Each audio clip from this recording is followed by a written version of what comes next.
Hello and welcome to Back to the Book. It's time to relax and enjoy some of the finest literature ever written in English. In our reading from Pride and Prejudice today, Elizabeth is awaiting some more news, so if you're sitting comfortably, then I'll begin. Elizabeth had the satisfaction of receiving an answer to her letter as soon as she possibly could. She was no sooner in possession of it than, hurrying into a little copse where she was least likely to be interrupted, she sat down on one of the benches and prepared to be happy, for the length of the letter convinced her that it did not contain a denial. Gracechurch Street, September 6th. My dear niece, I have just received your letter and shall devote this whole morning to answering it, as I foresee that a little writing will not comprise what I have to tell you. I must confess myself surprised by your application. I did not expect it from you. Don't think me angry, however, for I only mean to let you know that I had not imagined such inquiries to be necessary on your side. If you do not choose to understand me, forgive my impertinence. Your uncle is as much surprised as I am, and nothing but the belief of your being a party concerned would have allowed him to act as he has done. But if you are really innocent and ignorant, I must be more explicit. On the very day of my coming home from Longbourn, your uncle had a most unexpected visitor. Mr. Darcy called, and was shut up with him several hours.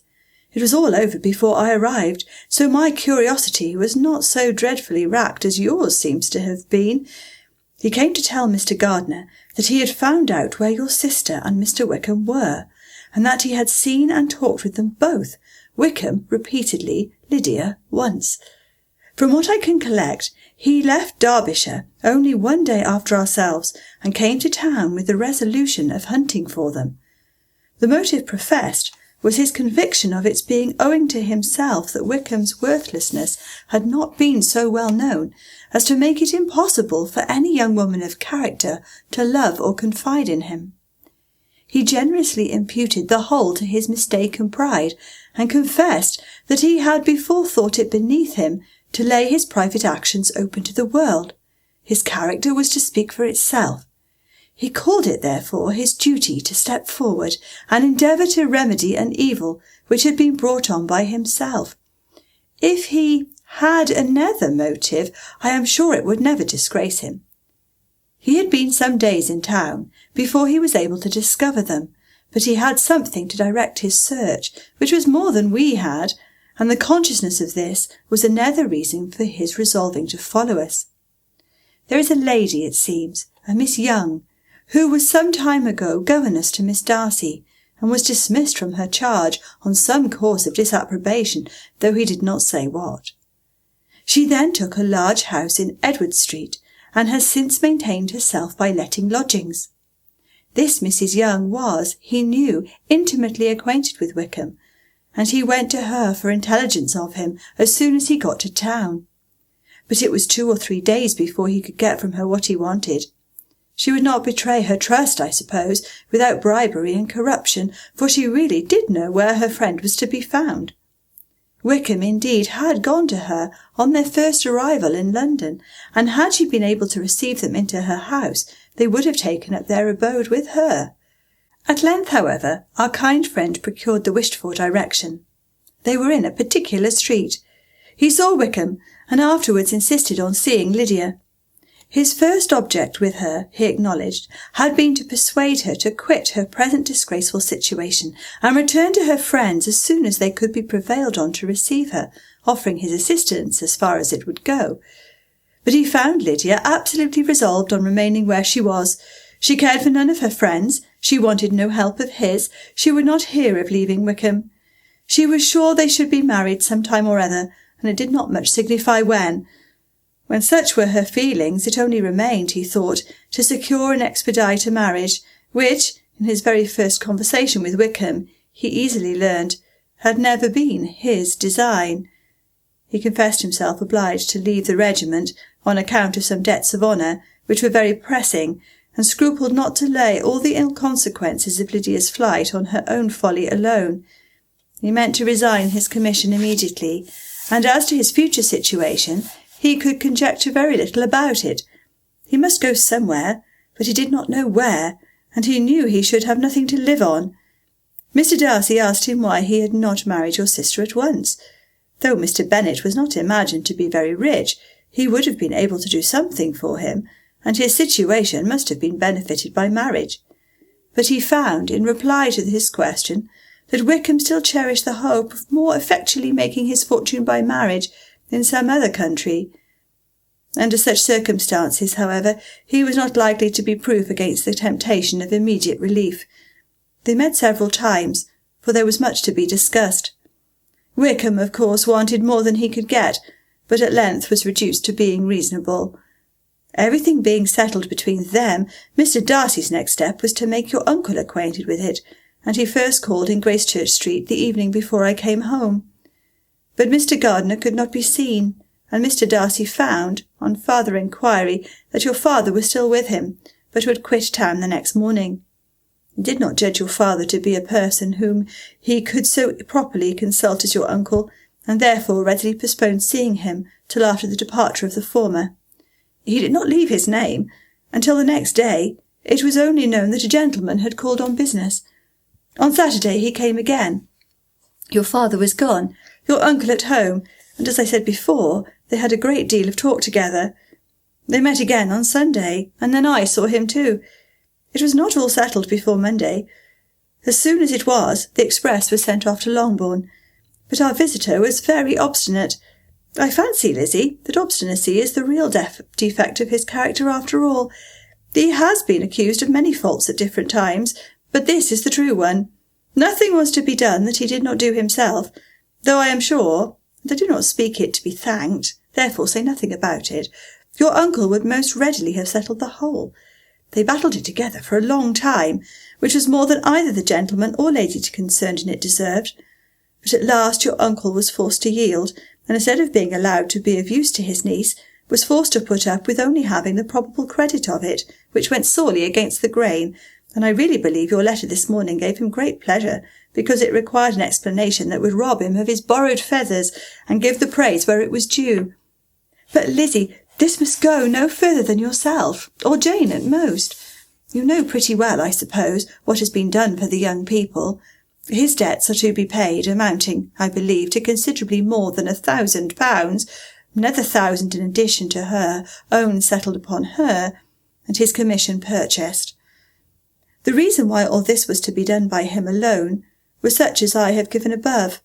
It was owing to him, to his reserve and want of proper consideration, that Wickham's character had been so misunderstood, and consequently that he had been received and noticed as he was. Perhaps there was some truth in this, though I doubt whether his reserve or anybody's reserve can be answerable for the event. But in spite of all this fine talking, my dear Lizzie, you may rest perfectly assured that your uncle would never have yielded if we had not given him credit for another interest in the affair. When all this was resolved on, he returned again to his friends, who were still staying at Pemberley, but it was agreed that he should be in London once more when the wedding took place, and all the money matters were then to receive the last finish. I believe I have now told you everything. It is a revelation which you tell me is to give you great surprise. I hope at least it will not afford you any displeasure. Lydia came to us, and Wickham had constant admission to the house.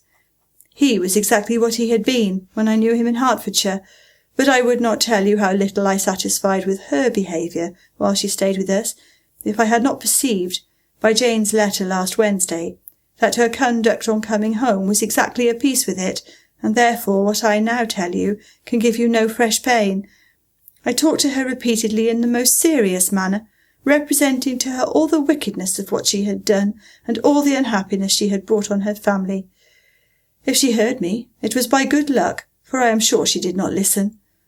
I am sometimes quite provoked, but then I recollect my dear Elizabeth and Jane, and for their sakes had patience with her.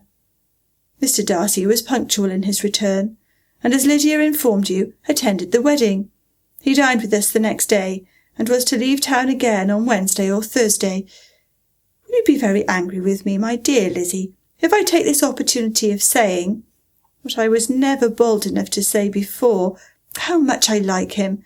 His behaviour to us has, in every respect, been as pleasing as when we were in Derbyshire. His understanding and opinions all please me.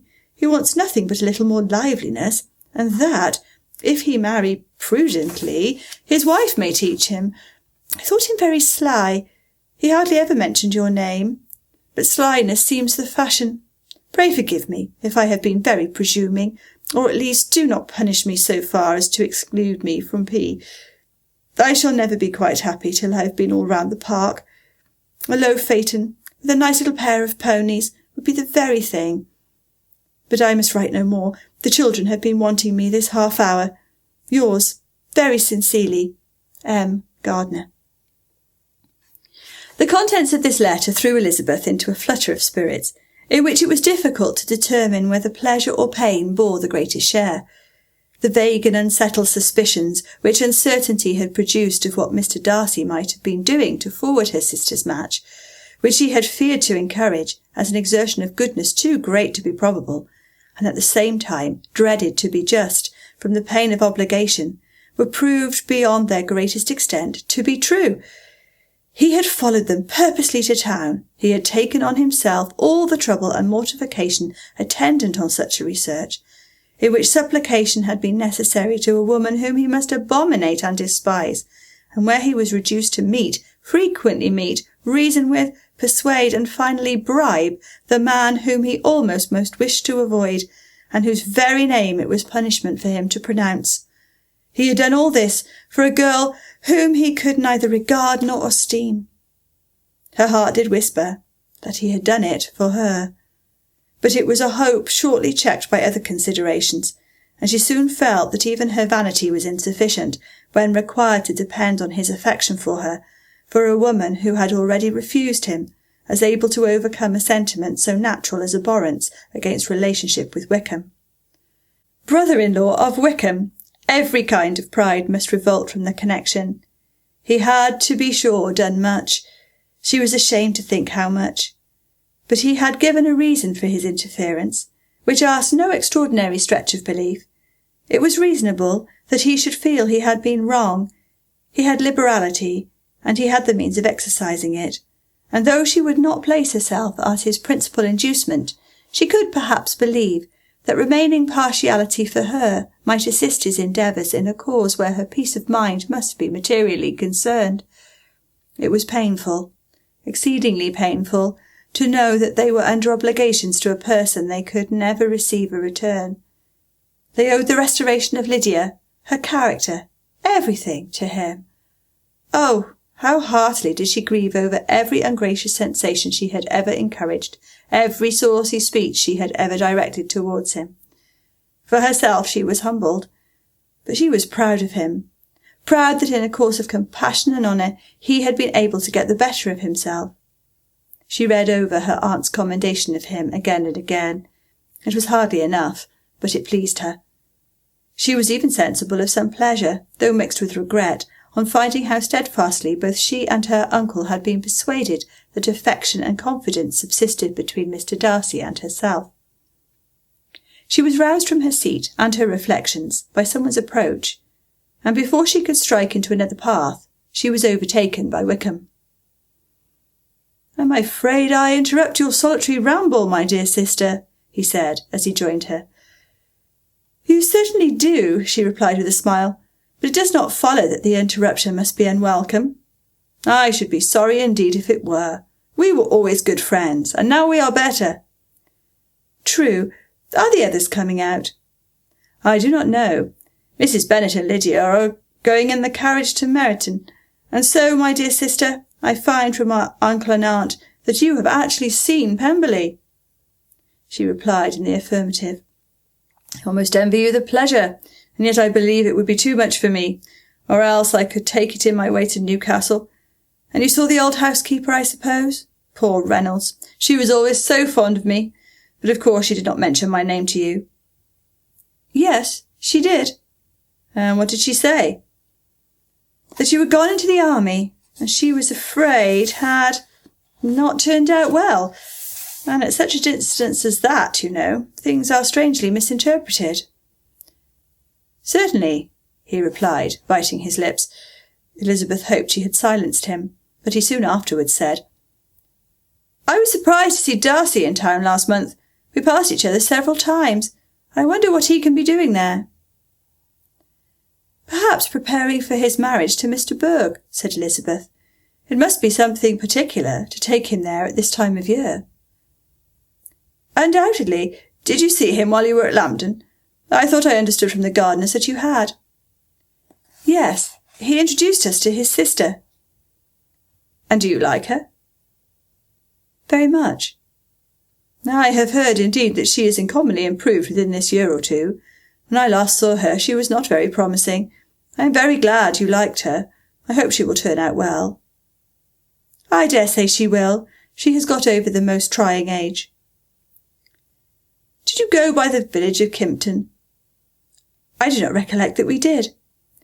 "I mention it because it is the living which I ought to have had. A most delightful place, excellent parsonage house. It would have suited me in every respect." "How should you have liked making sermons?"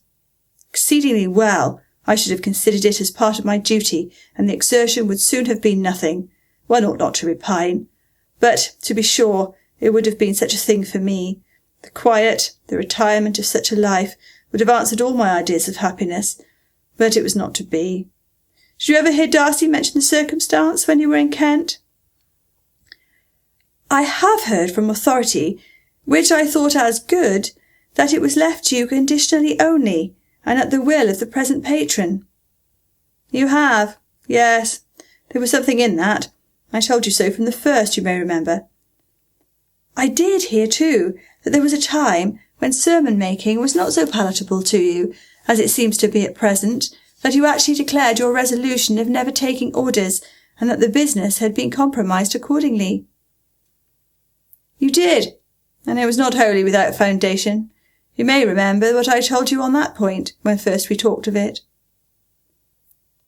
They were now almost at the door of the house, for she had walked fast to get rid of him, and unwilling, for her sister's sake, to provoke him, she only said in reply, with a good-humoured smile, "Come, Mr. Wickham, we are brother and sister, you know. Do not let us quarrel about the past. In future, I hope I shall be always of one mind." She held out her hand. He kissed it with affectionate gallantry, though he hardly knew how to look, and they entered the house. Thank you for listening. Do subscribe to our Back to the Book channel to get the next episode of Pride and Prejudice, and I look forward to seeing you next time. Good night.